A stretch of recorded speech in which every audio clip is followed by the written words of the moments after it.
Here I am in the CBD, gearing up and collecting some footage for my YouTube channel. I was already pretty skittish because this was my first time filming like this in such a public space. Note that my backpack is on the other side of my bike. Because of this, I'm scanning around constantly and notice a rat walking my way.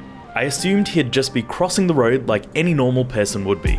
I turn back around and continue strapping my helmet up.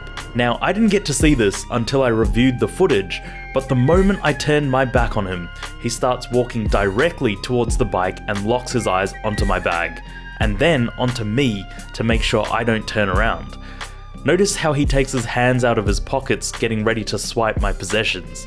His eyes and face really help reveal his true intent in that moment, but I've decided to blur his face because he didn't end up committing the crime. I turn around to make sure he isn't doing anything sneaky, and you can see just how quickly he changes his orientation.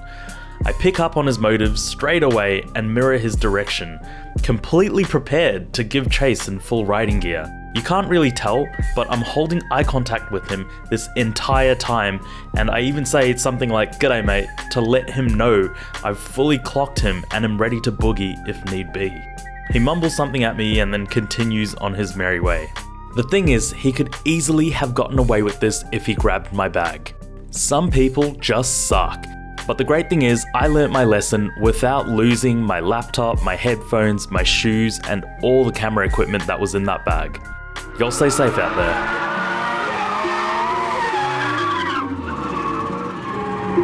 You say you've got them guns, but I've never seen you bang. You say you've got them drugs, but I've never seen you slang.